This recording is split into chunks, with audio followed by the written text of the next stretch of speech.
नमस्कार। कार्यक्रम सवाल जवाफमा तपाईंलाई स्वागत छ। म कमल राणा। तपाईंले यो कार्यक्रम image FM 979, image news FM 103.6 का साथै पश्चिमाञ्चलको लोकप्रिय एफएम रेडियो शालिग्राम 100.6 कुस्मा पर्वत, रेडियो हाम्रो पाइला एफएम 91.6 जाजरकोट र जनमुखी एफएम 97 बजाङबाट पनि सुनिराख्नु भएको छ। कार्यक्रममा हामी मुलुकको पछिल्लो राजनीतिक घटनाक्रम र विषयवस्तुमा केन्द्रित रहेर एकजना अतिथि समक्ष कुराकानी गर्ने गर्छौं र पछिल्लो अवस्थालाई हेर्ने हो भने प्रतिनिधि सभा र प्रदेश सभाको निर्वाचन सम्पन्न भइसकेको छ र प्रत्यक्षतर्फको सबै नतिजा पनि आइसकेको छ।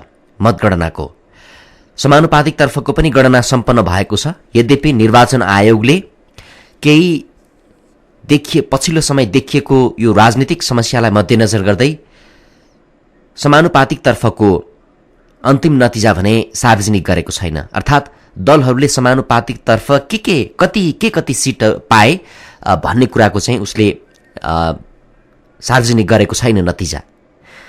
तर यहाँ कुरो के आइरहेको छ भने यसपटकको निर्वाचनमा यसअघि ठूलो दलको रूपमा रहेको नेपाली कांग्रेस खुम्चिएको छ र वाम गठबन्धन नेकपा एमाले र माओवादी केन्द्रको वाम गठबन्धन भने बहुमत ल्याउन सफल भएको छ।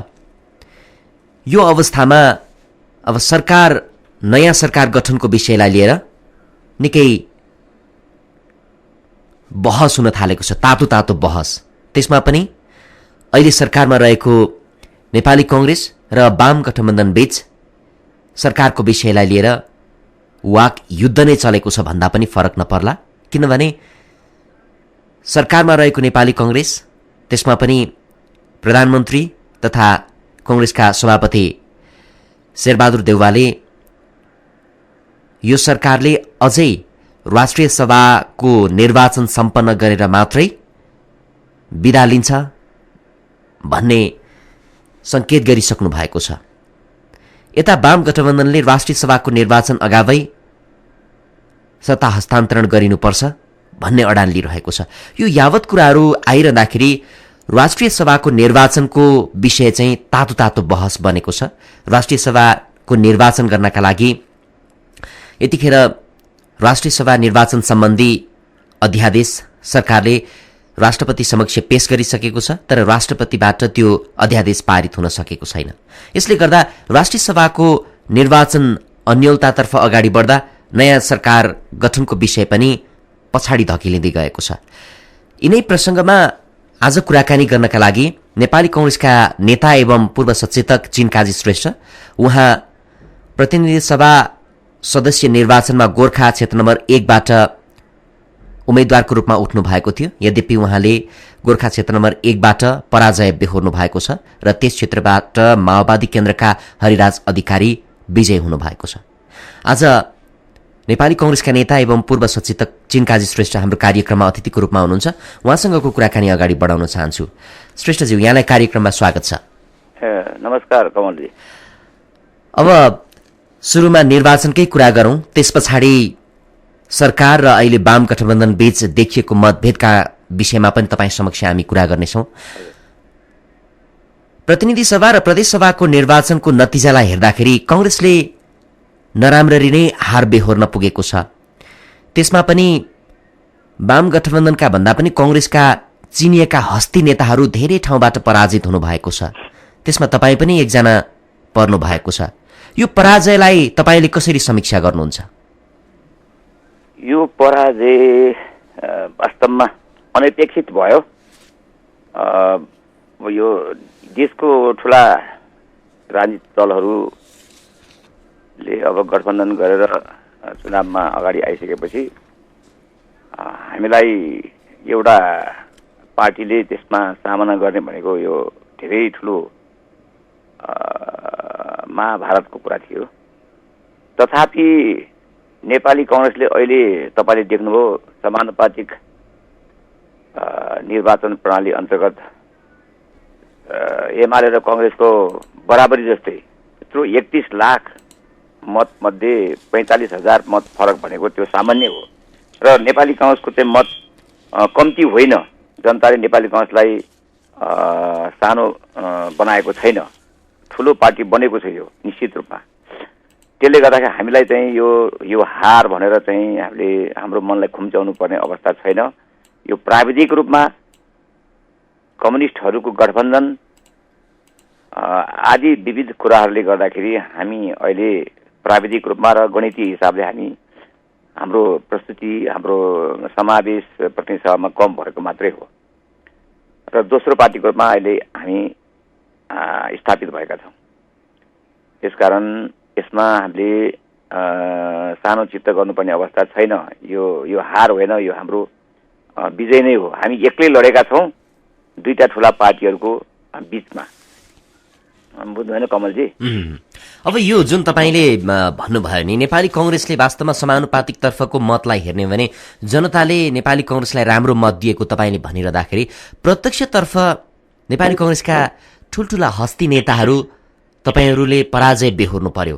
यो पराजयलाई हेर्दाखेरि जनताले नेपाली काङ्ग्रेसलाई भोट दिन नचाहेको भन्ने देखिएन समानुपातिक तर्फको नतिजालाई हेर्दा। तर प्रत्यक्षतर्फको नतिजालाई हेर्दाखेरि धेरै उम्मेद्वारहरू पराजित हुनु भएको छ। यो हिसाबमा काङ्ग्रेसले सही उम्मेद्वार सही ठाउँबाट उठाउन पो नसकेको हो कि अथवा तपाईँ उम्मेद्वारहरूले नै जनतामाथि जुन किसिमले एजेन्डाहरू लिएर जानुपर्ने थियो, प्रभावकारी रूपमा काम गर्नुपर्ने थियो, त्यसमा पो कमजोरी गर्नुभयो कि? यो विषयलाई चाहिँ तपाईँहरूले ध्यान दिनु भएन? अब त्यो त तपाईँले भनेको कुरामा सत्यता छ। अब प्रभावकारी हाम्रो निर्वाचन प्रचार अभियान पनि भएन र उचित ठाउँमा उचित व्यक्तिले उम्मेदवार नबनाएको भन्ने कुरा पनि सत्यता छ र राम्रो एजेन्डा भन्नाले अब एजेन्डा मात्रै राखेर त भएन। एजेन्डा त अब पपुलर एजेन्डा जनतालाई झुक्याउनको लागि हुनै नसक्ने कुराहरूको सपना हामीले बाँड्न पनि त मिलेन नि। सही सत्य कुराको एउटा प्रचार गर्नुपर्छ हामीले। त्यसकारण चाहिँ जनता झुक्याउन हामी चाहँदैनौँ। हाम्रो कहिले पनि नेपाली काङ्ग्रेसले कहिले पनि नपुग्ने कुरा गर्दैन, पुग्ने मात्रै कुरा गर्छ। त्यसले गर्दाखेरि तपाईँले भनेको कुरामा सत्यता होला। अब वामपन्थीहरू कम्युनिस्टहरूले चाहिँ अब तर श्रेष्ठज्यू तपाईँले त्यसो भनिरहँदा नि जनताले पनि उनीहरूले प्रस्तुत गर्छन्।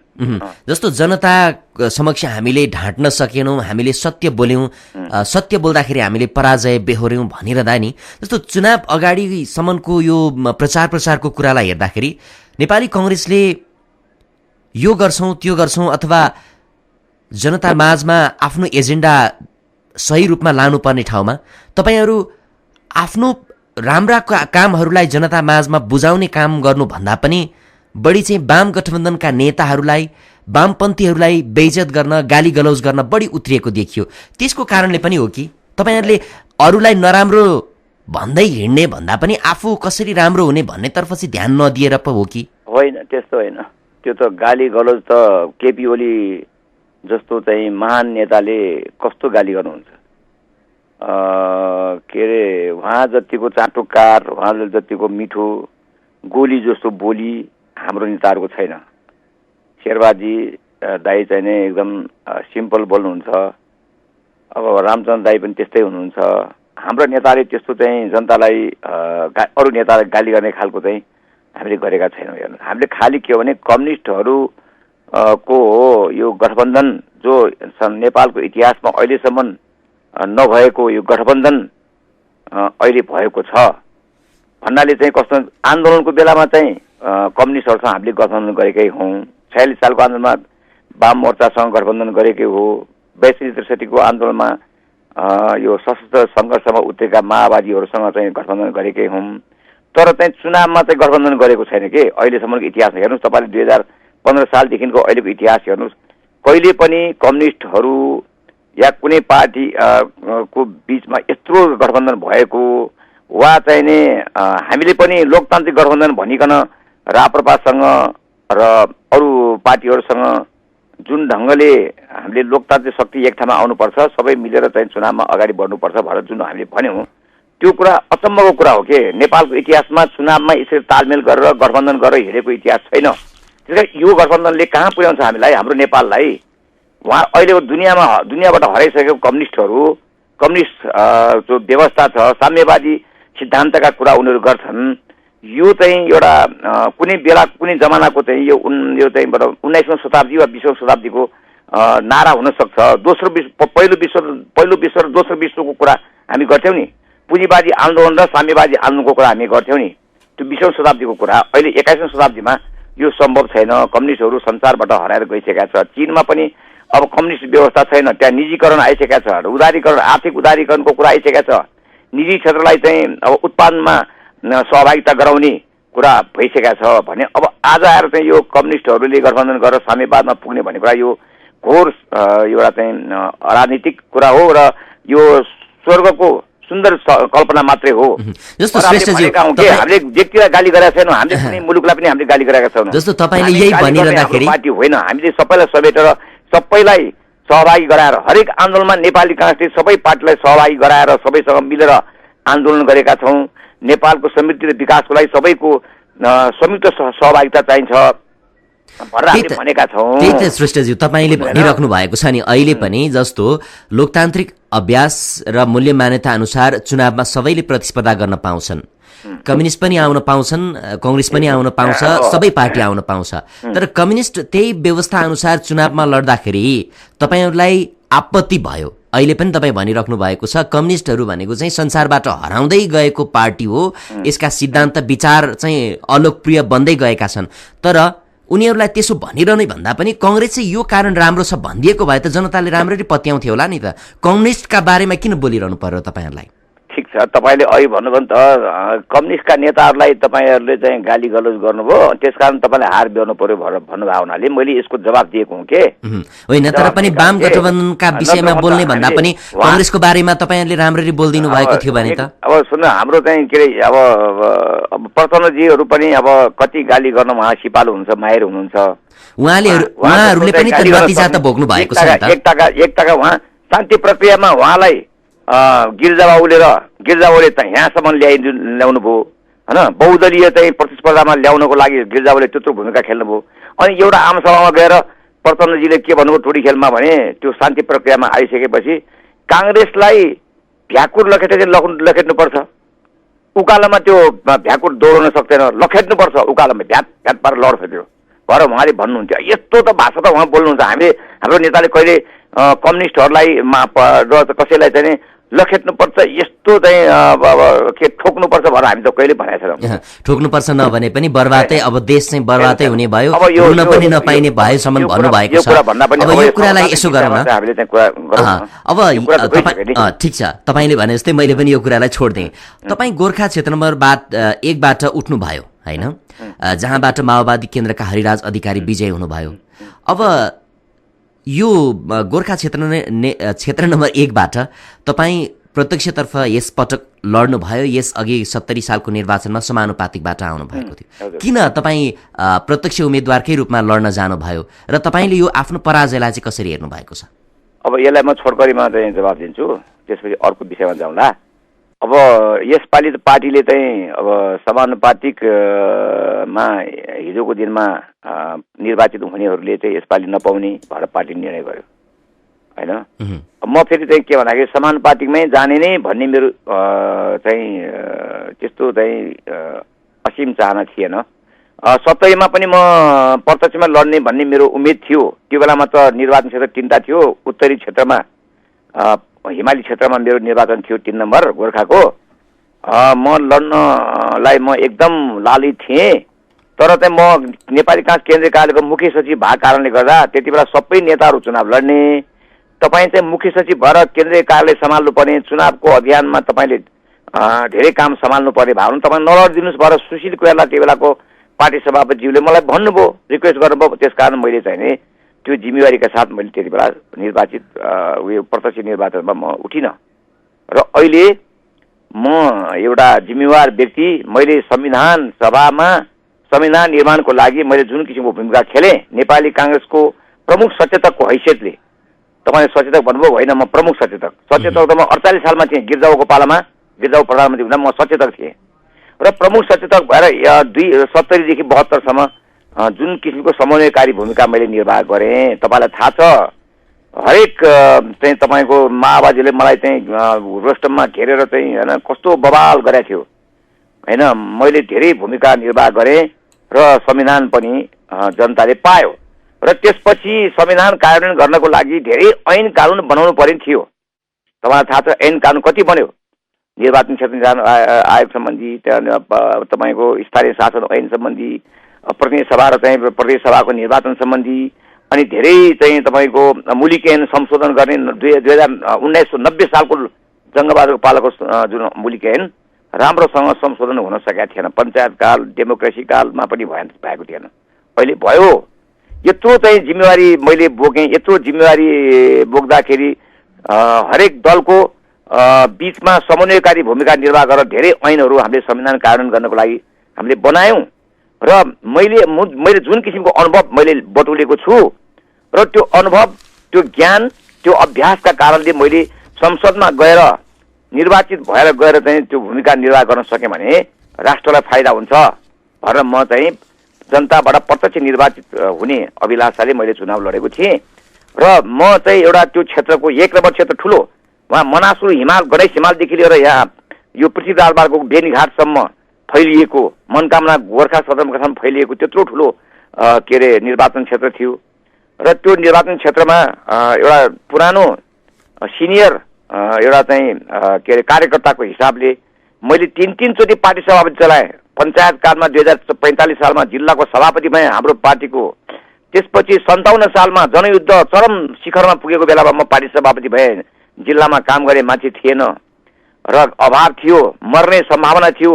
त्यति बेला म सभापति भएर लुकिकन मैले सङ्गठन गरेँ, आन्दोलन चलाएँ शान्तिपूर्ण, तपाईँको अनसनदेखि लिएर चाहिँ शान्तिपूर्ण आन्दोलन। त्यसपछि आएर 62मा फेरि राजाको प्रत्यक्ष शासनकालमा फेरि जिल्ला सभापति भएँ। धेरै मैले सङ्घर्ष गरेको छु, धेरै मैले जिल्ला सभापति पटक जिल्लामा सभापति भएर मैले काम गरेको छु। म सांसद 2 चोटि भएँ, प्रमुख सचेतक भएँ, मन्त्री भएँ, राज्य मन्त्रीसम्म। त्यसकारण म जतिको एउटा पपुलर योग्य अनुभवी नेताको अभाव थियो, त्यो अभावको परिपूर्तिको लागि मैले निर्वाचित भएर जानुपर्ने मैले बाध्यता मैले ठाने। त्यसकारण म लडेँ कमलजी। अब यो तपाईले आफू प्रत्यक्ष निर्वाचनमा आफू लड्नुको कुरा बताइरहँदाखेरि नतिजा अब जनताले अर्को किसिमका दिएका छन्। खैर अब के गर्नु, जनताले दियो तर मेरो भोट त कम आएको होइन नि, 26,600 भोट आएको छ। उहाँहरूको चाहिँ 28,000 चान्सुङ जम्मा पुग्नु 29,000 भएको छ। अब यो त उत्तरी क्षेत्रमा पनि मैले घुम्न जान पाइनँ, दक्षिण क्षेत्र पनि मैले धेरै घुम्न सकिनँ। अब यहाँ विविध प्राविधिक कारण पर्यो, नयाँ शक्तिसँग हाम्रो तालमेल थियो। बाबुरामजीलाई हामीले 2 नम्बर क्षेत्रमा ज्यान फालेर हाम्रा कार्यकर्ताले इमान्दारीपूर्वक सहयोग गर्यो र चाहिँ 1 नम्बरमा नयाँ शक्तिका नेताहरूले भाषण छाड्नुभयो, बाबुरामजीले पनि आएर बोल्नुभयो। तर नयाँ शक्तिका कार्यकर्ता भनेको, तल्लो स्तरको कार्यकर्ता भनेको त्यो हिजो माओवादीको कार्यकर्ता थियो। 64मा नि हँसे हथौडामा भोट हालेका, 70 सालमा नि हँसे हथौडा भोट हालेका, उनीहरू चाहिँ हँसे हथौडामै जन्मे हुर्के र अहिले चाहिँ उहाँहरूको दिमागमा त्यही हँसे हथौडा छ। अनि तल्लो लेभलको कार्यकर्ताले हँसे हथौडा भोट हाल्थ्यो, रुखमा हाल्नु उसलाई गाह्रो भयो। र मलाई वास्तवमा भने नयाँ शक्तिका तल्लो लेभलका कार्यकर्ता र उत्तरी क्षेत्रका त्यस्तै कार्यकर्ताले हामीलाई भोट हालेन। यो कुरा मैले प्रश्न भन्नुपर्छ। भनेपछि पार्टीभित्र पनि थोरै अन्तर्घात भयो, पार्टीभित्र पनि हाम्रा चाहिँ उम्मेदवार, सुन्नुहोस्, यो गाउँपालिकामा अध्यक्ष उपाध्यक्ष हुन नपाएका, जिल्ला समन्वय समितिमा अध्यक्ष सदस्य हुन नपाएका, अनि प्रदेश सभामा उम्मेदवार दिनेहरू धेरै थिए। एउटा प्रदेश सभाको उसबाट चाहिँ 9-10 जना उम्मेदवार थिए। सबै प्रदेश सभामा उम्मेदवार हुन चाहने, प्रदेश सभामा उम्मेदवार हुन चाहने साथीहरू निष्क्रिय बस्नुभयो। मलाई त्यो अनुभव भएको छ। त्यसमा तपाईले किन मिलाउन सक्नु भएन? मलाई असर पर्यो। तर त्यसमा 2टा पार्टी कम्युनिस्टहरू एमाले र माओवादीहरू चाहिँ मरेर ज्यान फालेर लागे। उनीहरू एउटै पार्टी हुन्छ, हाम्रो पार्टी एउटै हो भन्ने ढङ्गले तन मन धन दिएर उनीहरू चाहिँ होइन एउटै पार्टीको ढङ्गले चाहिँ उनीहरूले चाहिँ भोट हाले एक आपसमा, एमाले माओवादीले एमालेलाई। तर बाबुरामजीको पार्टी नयाँ शक्ति र काङ्ग्रेसको बिचमा त्यस्तो सिमेन्टेड एकदम चाहिँ भएर चाहिँ काम गर्न सक्ने अवस्था रहेन। यो एउटा धेरै कमजोरी कारण छ, प्राविधिक कारण छ। यो कमजोरीलाई तपाईँले समीक्षा गर्नुभएको छ पक्कै पनि। अब यो सरकारको कुरातर्फ लागौँ। अहिलेको यही हेर्नुहोस् न, पछिल्लो समय जुन अब यो समस्या देखिएको छ, अब वाम गठबन्धन बहुमत लिएर आएको छ र अहिले कङ्ग्रेसका प्रधानमन्त्री शेरबहादुर देउवाले राजीनामा नदिने एउटा अडान लिइराख्नु भएको छ। हुँदाहुँदै सरकारका प्रवक्ता होइन मोहन बस्नेतले उहाँले आफ्नो धारणा राखिसक्नु भएको छ। सञ्चार मन्त्री मोहन बस्नेतले उहाँको कुरालाई सुन्दाखेरि अब देशमा संविधान अनुसार विगतमा संसदमा तेस्रो स्थानमा रहेको दलको नेतृत्वमा पटक पटक सरकार गठन भएको इतिहास सबैले बुझ्नुपर्ने भन्दै एक किसिमको चेतावनी पनि दिनुभएको छ वाम गठबन्धनलाई।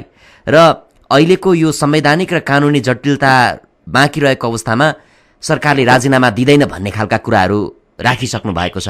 प्रधानमन्त्रीबाट पनि स्पष्ट रूपमा तत्काल राष्ट्रिय सभाको निर्वाचन नभइन्जेलसम्म नसकुन्जेलसम्म राजीनामा नदिने भन्ने सङ्केत आइसकेको छ। किन तपाईँहरू सरकारमै किन बसिराख्नु चाहनु भएको छ? कमलजी, सरकारमा बस्ने हाम्रो अहिले चाहिँ चाहना होइन, निश्चित रूपमा होइन। हामी त अब दोस्रो ठुलो दल भएका छौँ। पहिलो र तेस्रो दलको बीचको गठबन्धन छ। उहाँहरू चाहिँ अब अहिले सरकार र पार्टीमा चाहिँ कसले कसले नेतृत्व गर्ने भएर उहाँले छलफल चलाइरहनु भएको छ। हामीले त पाउँदैनौँ बाबा, हामीले चाहेर पनि पाउँदैनौँ। अनि हामीलाई त्यो नचाहने चिजमा हामीलाई लोभ राख्नु यो चाहिँ अतिशयोक्ति हुन्न, यो हुनै होइन, यो झुट कुरा हो। म के भन्छु भने प्रधानमन्त्री हाम्रो शेरबहादुर देउवाज्यूले भन्नुभएको थियो, म चाहिँ गोर्खाबाट फर्केपछि उहाँले अब हाम्रो पार्टीले हार बेहोरिसक्यो होइन, बेहोरिसकेपछि अब राजीनामा भइहाल्यो नि त, म राजीनामा दिन्छु भएर उहाँ खुब आतुर हुनुहुन्थ्यो।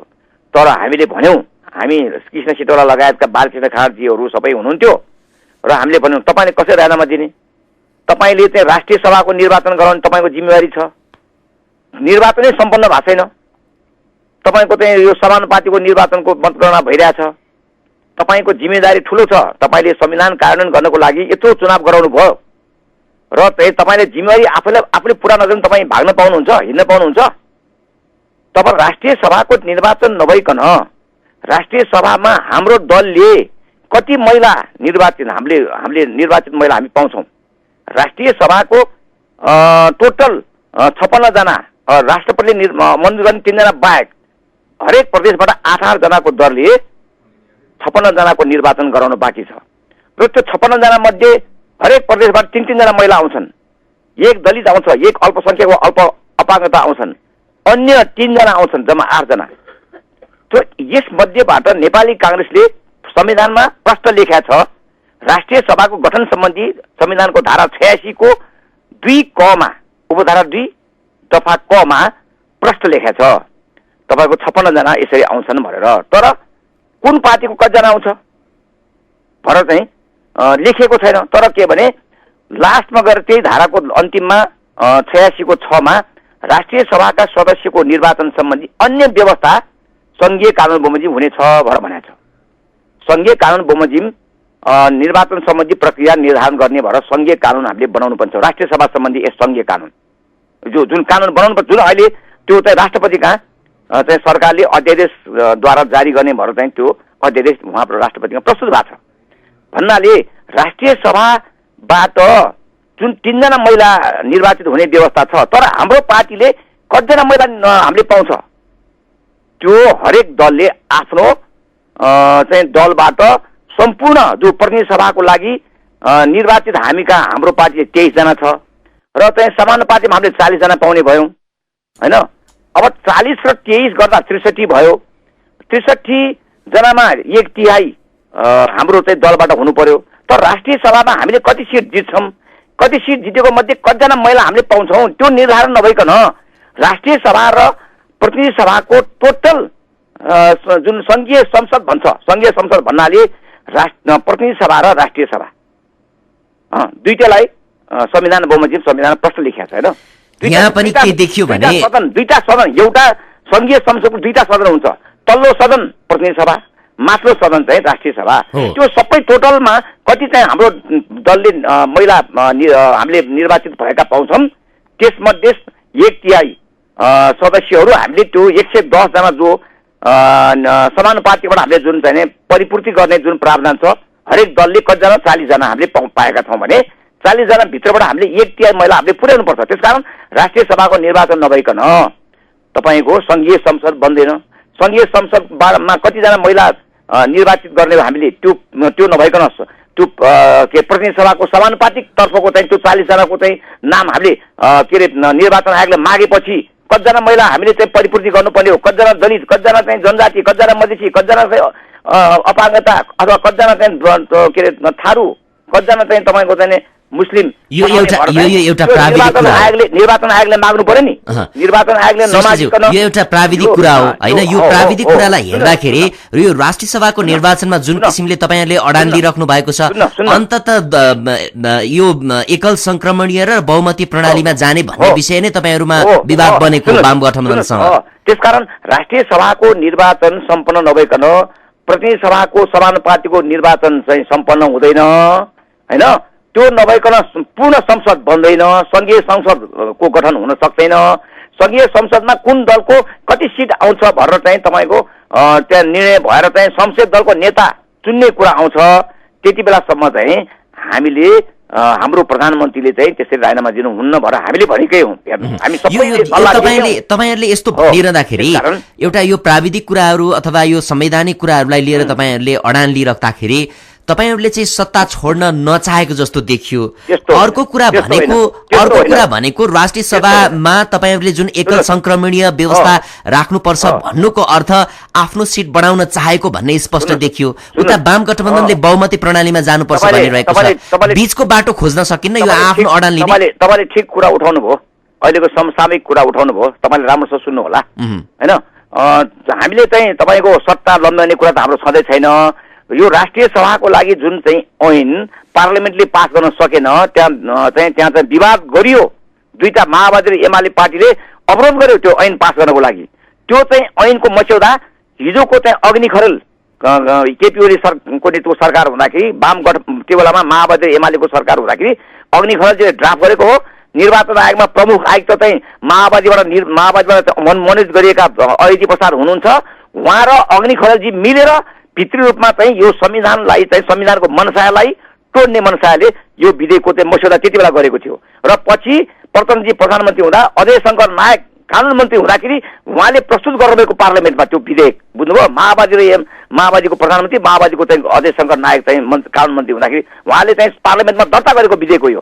पछि त तपाईँको चाहिँ फेरि जनार्दन शर्मा माओवादीका नेता स्वयं गृहमन्त्री भएर उहाँले चाहिँ पार्लियामेन्टमा प्रस्तुत गर्दा त्यो चाहिँ नेपाली काङ्ग्रेसले चाहिँ नेपाली काङ्ग्रेसका सदस्यहरूले संशोधन राखिएको जो एकल संक्रमणीय निर्वाचन प्रणालीबाट यो चाहिँ राष्ट्रिय सभाका सदस्यको निर्वाचन हुनुपर्छ भन्ने संशोधन नेपाली काङ्ग्रेसको तर्फ राखेको त्यति बेला पनि माओवादीको मन्त्री गृहमन्त्री जनार्दन शर्माले प्रस्तुत गर्दा उहाँले अवरोध गर्नुभयो। त्यो संशोधनमा छलफलै नगरिकन समितिमा नलगिकन समितिमा लानुपर्छ कुनै पनि संशोधन सहमति गर्नको लागि।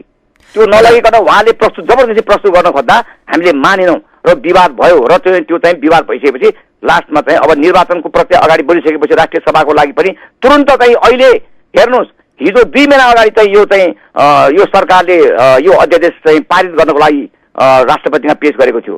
2 महिना अगाडि पेश गरेको यो विधेयकलाई 1 महिना अगाडि चाहिँ राष्ट्रपतिले स्वीकृत गरेको भए अहिलेसम्म चाहिँ राष्ट्रिय सभाको निर्वाचन भइसक्थ्यो। अहिलेसम्म समानुपातिक निर्वाचन प्रणाली अन्तर्गत 110 जनाको सिट परिपूर्ति भइसक्थ्यो र तत्काल अहिले 1 हप्ताभित्र सरकार बन्नेवाला थियो। यो कसले रोक्यो, किन रोक्यो? यो माओवादी र एमालेको बीचको यो अहिलेको सत्ताको छिनझपटी, उनीहरूको बीचको सहमति चाहिँ यहाँ हुन सकेको छैन। उहाँहरूको दुईटा पार्टीको बीचमा अहिले असामञ्जस्य परिस्थिति निर्माण भएको छ। एमाले चाहिँ हाम्रै पार्टीको अध्यक्षको नेतृत्वमा प्रधानमन्त्री हुनुपर्छ भनेको छ। माओवादीले होइन पहिला पार्टी बनाऊ, एउटा पार्टीलाई चाहिँ एकीकरण गरौँ, त्यसपछि अनि त्यहाँबाट चाहिँ प्रधानमन्त्रीको निर्णय गर्ने हो भनेर उहाँहरू भनिरहनु भएको छ। त्यो उहाँहरूकै कारणले गर्दाखेरि चाहिँ अहिले यो ढिलाइ भइरहेको जस्तो मलाई लागिरहेको छ। होइन भने राष्ट्रपतिले 2 महिनासम्म चाहिँ सरकारले कुनै पनि जस अब सरकारले दिए हो नि, सरकारले जस्तो विधेयक र चाहिँ तपाईँको अध्यादेश जारी गरेको छ। राष्ट्रपतिले रोक्न अधिकार छैन कुनै दुनियाँमा, यो संवैधानिक राष्ट्रपति। तर अध्यादेश ल्याउँदै गर्दाखेरि तपाईँहरूले अरू दलसँग गर्नुपर्ने छलफल नगरिकन किन सरकार आफैले यो संशोधन गर्यो? त्यसकारण यो चाहिँ जुन चाहिँ यो चाहिँ विधेयक चाहिँ तपाईँको सहमति नभएर चाहिँ सरकारले अध्यादेश जारी गर्यो र त्यो जारी गर्ने बित्तिकै त तपाईँको चाहिँ यो संघीय संसद पुरा भइहाल्थ्यो र अनि त्यसपछि अर्को सरकार गठन गर्नलाई अध्यादेश छलफलै नगरी ल्याइयो भनिरहेको छ नि। तपाईँले कुरा बुझ्नुहुन्न के, पटक्कै बुझ्नुहुन्न के। अहिले शेरबहादुरजीले अहिले राजीनामा दिए पनि काम चलाउ सरकार भइरहन्छ।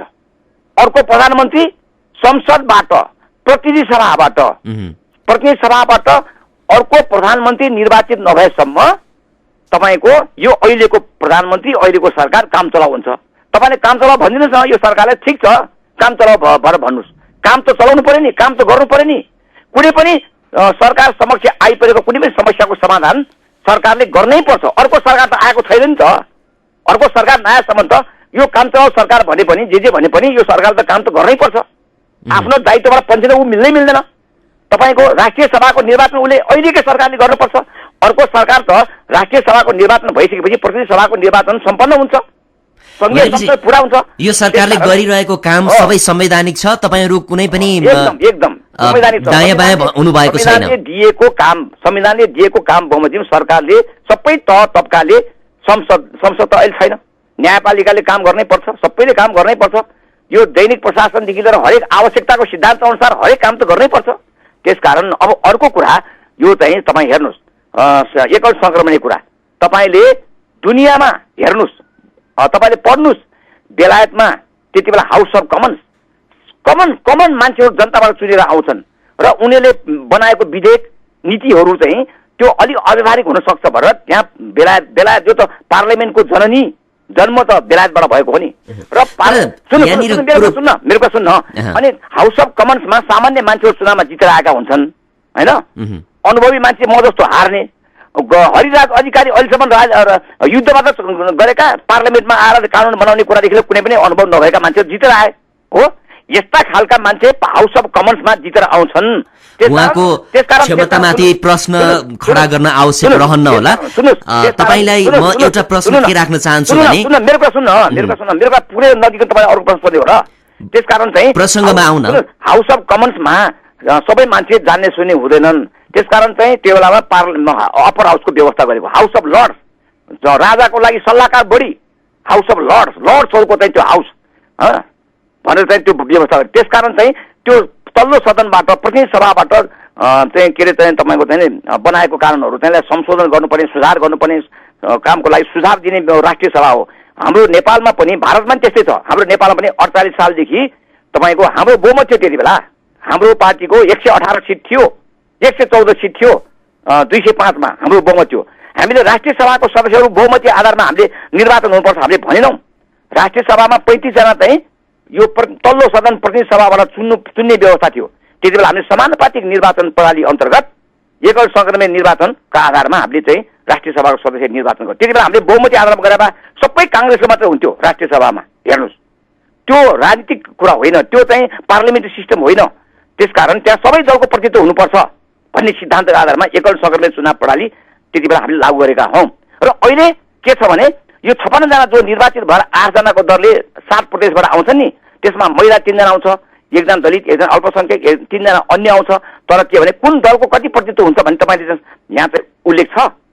जुन दलले जुन दलको स्थान जस्तो छ, जुन पोजिसन छ, जनताबाट चुनेर पठाएका 165 मध्ये कसको पोजिसन कस्तो छ, समानुपातिक निर्वाचन प्रणालीमा जनताले कुन पार्टीलाई कति मत दिएको छ, त्यो आधारमा तपाईँले चाहिँ त्यहाँ चाहिँ राष्ट्रिय सभामा पनि कुन पार्टीको चाहिँ प्रतिनिधित्व कसरी गर्नुपर्छ भन्ने कुरा यो एकल संक्रमणीय चुनाव प्रणालीबाट निर्धारण गर्छ।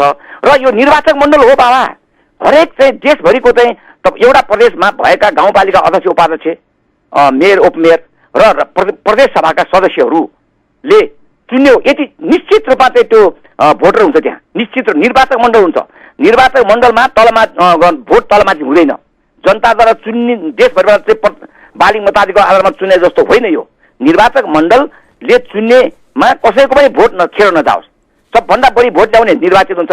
उसलाई बढी भएको मत चाहिँ अर्को दोस्रोमा सर्छ, दोस्रोमा बढी भएको मत तेस्रोमा सर्छ। त्यसकारण साना साना पार्टीहरूको पनि यो राष्ट्रिय सभामा प्रतिनिधित्व हुन सक्छ। यो निर्वाचन प्रणालीबाट यो राष्ट्रिय सभा हो, यो प्रतिनिधि सभा राष्ट्रिय सभा भनेको राष्ट्रभरिको सबै पार्टीको सबै समुदायको समावेशी समानुपातिक सिद्धान्त अनुसार हामी चाहिँ भन्ने बेला चाहिँ हामी चाहिँ संविधानमा समानुपातिक प्रतिनिधित्व हुनुपर्छ, समावेशी हुनुपर्छ भनेर हामी भन्ने। अनि तल्लो सदनमा जनताले प्रत्यक्ष निर्वाचित गरेर पठाउने पन्थामा समानुपातिक प्रतिनिधित्व त्यहाँ गराउने। कुन दलको कति प्रतिनिधि हुन्छ, कुन दलको भागमा कति सिट हुन्छ भनेर त्यहाँ चाहिँ प्रतिनिधि सभामा तल्लो सदनमा चाहिँ व्यवस्था गर्ने। जनताद्वारा निर्वाचित प्रत्यक्ष रूपमा हुनुपर्ने ठाउँमा चाहिँ समानुपातिक सिस्टम राख्ने। अनि राष्ट्रिय सभा चाहिँ हिजोदेखि समानुपातिक प्रतिनिधित्व हरेक दलको धेरै दलहरूको प्रतिनिधित्व हुनुपर्छ भन्ने मान्यताको आधारमा राष्ट्रिय सभा गठन हिजोको दिनमा हामीले गरेका थियौँ। आज त्यसो हो भने तपाईँहरूले किन छलफल नगर्नु भएको हो त? त्यो टोड्ने छलफल किन नगर्नु भएको? तपाईँहरूले यो किसिमको अध्यादेश ल्याउँदै गर्दाखेरि विपक्षी दल अथवा अरू दलहरूसँग छलफल गरेर सहमतिमा ल्याउनु भएको भए हुन्थ्यो नि। गरेको सभामुख यहाँ ज्यूले हुनुहुन्छ, ओनसरी घटी सभामुखज्यूले पटक पटक विभिन्न दलहरूसँग सहमतिको लागि प्रयास गर्यो। त्यो बेलामा पनि थोरै दलहरू चाहिँ उहाँहरू मिल्नुभयो। प्रमुख प्रतिपक्ष एमाले र सत्ताभित्र बसेका माओवादी केन्द्रका नेताहरू र चाहिँ प्रचण्डजी लगायतका केपी ओलीको चाहिँ बैठक पनि यो हाउस सिद्धिनुभन्दा एक दिन अगाडि केपी ओली, प्रचण्डजी र चाहिँ शेरबहादुर दाई र म प्रमुख सचेतक लगायतका चाहिँ व्यक्तिहरू बसेर अन्तिम रूपमा छलफल गरे। मैले यो सबै तर्क दिएको थिएँ र त्यो छलफलमा प्रचण्डजी जिउँदो हुनुहुन्छ, उहाँलाई गएर सोध्नुहोस्। बुझ्नुभयो? मैले यहाँ यो चाहिँ यो एफएमबाट मैले भनेको छु, प्रचण्डजीले सुन्नुभयो होला। हेर्नुहोस् प्रचण्डजी, तपाईँले त भन्नुभयो नि, तपाईँले त अन्तिममा चिनकाजीले प्रस्तुत गरेको यो राष्ट्रिय सभाको मोडेल हिजोको दिनमा यही समानुपातिक प्रतिनिधित्वको लागि सबै दलको प्रतिनिधित्व हुने व्यवस्था, साना दलको पनि महत्त्व हुने, साना दलले पनि स्थान पाउन सक्ने यो व्यवस्था राम्रो रहेछ। हिजो पनि 48 सालमा नि त्यो 47 को संविधानमा थियो, बेलायतमा नि छ, भारतमा छ, त्यहाँको राज्यसभा, त्यहाँको हाउस अफ लर्ड्स भन्नेमा पनि त्यो व्यवस्था रहेछ। हिजो नेपालमा नि रहेछ। अब यसमा धेरै अडान नलिउँ, केपीजी छोडिदिनुहोस् भनेर उहाँले भन्नुभएको थियो। प्रचण्डजी सुन्नु भएको छ, प्रचण्डजीले तपाईँले भन्नुभएको हो कि होइन म प्रश्न गर्छु। प्रचण्डजी तपाईँले त मान्नु भएको थियो त्यति बेला, तर प्रचण्डजीले अप्ठ्यारो पर्यो, केपीले पेल्नुभयो। उहाँहरूको पार्टी एक हुने भएर चाहिँ ठुलो पार्टीले पेलेपछि प्रचण्डजी चुप लागेर बस्नुभयो। अब तपाईँहरू यसरी नै आफ्नै किसिमको अडान लिएर बस्ने हो कि निकासको बाटो पनि खोज्ने हो? अन्तिममा भनिदिनुहोस् के हुन सक्छ? निकासको बाटो त हामीले भनेकै छौँ। हामीले त संविधान तोड्नु भएन, संविधानलाई हामीले चाहिँ अक्षरशः पालन गर्नुपर्छ। शेरबहादुर दाइले, प्रधानमन्त्रीज्यूले संविधानको अक्षरशः पालन गर्नुपर्छ। संविधानलाई उहाँले कार्यान्वयन गर्न उहाँले चाहिँ अगाडि बढ्नु भएको छ। हिजोको दिनमादेखि उहाँले स्थानीय निर्वाचन गराउनु भयो, तपाईँको प्रतिनिधि सभा र प्रदेश सभाको निर्वाचन गराउनु भयो। अब राष्ट्रिय सभाको निर्वाचन उहाँले नै गराउनुपर्छ। उहाँले चाहिँ भाग्न पाउनुहुन्न। उहाँले संविधानलाई कार्यान्वयन गर्नको लागि सम्पूर्ण संविधानका धारालाई उहाँले टेकेर संविधानको बमोजिम उहाँ हिँड्नुपर्छ। संविधानलाई मिचेर कोही हिँड्न पाउँदैन, राष्ट्रपतिले पनि पाउँदैन, राष्ट्रपतिले त्यो अध्यादेश रोक्न पाउँदैन, उहाँको अधिकार छैन। सरकारले पेश गरेको अध्यादेश वा कानुन गलत छ भने सरकारले त्यसको जिम्मेवारी बोक्छ। कामचलाउ सरकारको काम एउटा अध्यादेश निर्वाचन गर्ने भन्ने तपाईँले दाबी गरिराख्दाखेरि सल्लाह भन्दा बाहिर राष्ट्रपति जान पाइँदैन। यो अराजनीतिक हो, राष्ट्रपतिको यो घोर। राष्ट्रपतिलाई तपाईँहरूले विवादमा तान्नलाई यस्तो गर्न खोजिराख्नु भएको हो? बुझ्नुभयो? यो होइन, यो राष्ट्रपतिले अरू के अरे पार्टीहरूको चाहिँ स्वार्थलाई हेरेर काम गर्न मिल्छ? राष्ट्रपतिले चाहिँ कुनै आफ्नो हिजोको आफ्नो चाहिँ दलको कुरा सुनेर उहाँले यो कुरा रोक्न पाइन्छ? ल तपाईँले जानुहोस्, के अरे माओवादी केन्द्रका खास नेता हिजो उहाँ के अरे चाहिँ वर्षमान पुञ्जीले पनि उहाँले चाहिँ व्यावहारिकतामा जानुपर्छ, त्यसलाई मिलाउनु पर्छ, अडान लिनुहुन्न भनेर उहाँले भन्नुभएको छ। उहाँको पार्टीभित्र पनि यो छलफल भएको छ। हिजो पार्टीको उहाँको चाहिँ उसमा फोरममा कङ्ग्रेसभित्र चाहिँ छलफल भएको छैन? छलफल गरेकै थियौँ। और तपाईँको निर्वाचन आयोगका कर्मचारीले पनि यो मतको भार फरक परेको छ, अलिक गाह्रो हुन्छ भन्नुभएको थियो उहाँले, होइन? मतको भार त अब यो मतको भारको बारेमा पनि सङ्घीय कानुनमा पनि हुनेछ भने हामीले सङ्घीय कानुनमा यो मतको भार फरक हुने लेखिएको छ। संविधानमा त लेखेको छैन नि प्रदेश सभाको चाहिँ सदस्यको कति मत हुने, मतको भार हुने र चाहिँ गाउँपालिका अध्यक्ष उपाध्यक्ष मेयर उपमेयरको चाहिँ कति मत भार हुने भन्ने चाहिँ लेखेको छैन। मतको भार फरक हुने गरी भनेर चाहिँ लेखेको छ संविधानमा। तर कुन प्रदेश सभाको सदस्य र गाउँपालिका अध्यक्ष उपाध्यक्षको मत भार कति हुने भन्ने कुरा चाहिँ संविधानमा लेखिएको छैन। तर हामीले कानुनमा लेखेका छौँ। यो सङ्घीय कानुन बमोजिम यो निर्वाचन सम्बन्धी सबै प्रक्रिया चाहिँ निर्धारण गर्नुपर्छ भनेर यो संविधानको धारा 86 को 6 मा लेखिएको छ। हुन्छ, तपाईँले हेर्नु पर्यो। यो समय दिनुभयो, आफ्नो विचार राखिदिनु भयो, यहाँलाई धेरै धेरै धन्यवाद। ल अब मैले आफ्नो कुरा पुरै गर्न नपाइकन तपाईँले चाहिँ समय मलाई चाहिँ छुट्याइदिनु भयो, तैपनि मेरो आफ्नो कुरा राख्ने मौका दिनुभयो। धन्यवाद कमलजी, इमेज एफएमलाई धेरै धेरै धन्यवाद। हस्, धन्यवाद। हामीले कार्यक्रमको निर्धारित समय सकिएको कारणले तपाईँ समक्ष धेरै कुरा गर्न सकेनौँ, मन त थियो, फेरि पछि कुनै दिनमा पनि कुरा गरौँला। कार्यक्रममा आज कङ्ग्रेस नेता एवं कङ्ग्रेसका पूर्व प्रमुख सचेतक चिनकाजी श्रेष्ठ हुनुहुन्थ्यो। उहाँ गोर्खा क्षेत्र नम्बर 1 बाट प्रतिनिधि सभा सदस्यमा उम्मेदवारको रूपमा उठ्नु भएको थियो। यद्यपि उहाँ माओवादी केन्द्रका हरिराज अधिकारीसँग पराजित हुनुभएको थियो। उहाँसँग हामीले पछिल्लो राजनीतिक घटनाक्रमका विषयमा केन्द्रित रहेर कुराकानी गऱ्यौँ। यसमा पनि सरकार गठनका विषयमा अहिले वाम गठबन्धन र नेपाली कङ्ग्रेस बीच एउटा वाक युद्ध नै चलिरहेको छ। दुवै पार्टीले आफ्नो अडान लिइरहेका छन्। वाम गठबन्धनले प्रधानमन्त्रीलाई चाँडोभन्दा चाँडो राजीनामा दिएर मार्ग प्रशस्त गर्न आग्रह गरिरहेको छ भने प्रधानमन्त्री शेरबहादुर देउवाले अहिले नै यो अवस्थामा राजीनामा दिन नसक्ने, संवैधानिक र कानुनी जटिलताहरू रहेको, राष्ट्रिय सभाको निर्वाचन सम्पन्न गरिसकेपछि मात्रै राजीनामा दिने भन्ने अडान लिइराख्नु भएको छ। यो अवस्थामा हामीले यसै सेरोफेरोमा रहेर कुराकानी गऱ्यौँ। कार्यक्रमको निर्धारित समय सकिसकेको छ। कार्यक्रम सुन्नुहुने तपाईँ सम्पूर्ण श्रोतालाई धेरै धेरै धन्यवाद। यसका साथै प्राविधिक मित्रद्वय अनिस र बुकेशलाई पनि धन्यवाद दिँदै म कमल राणा आज्ञा चाहन्छु। नमस्कार।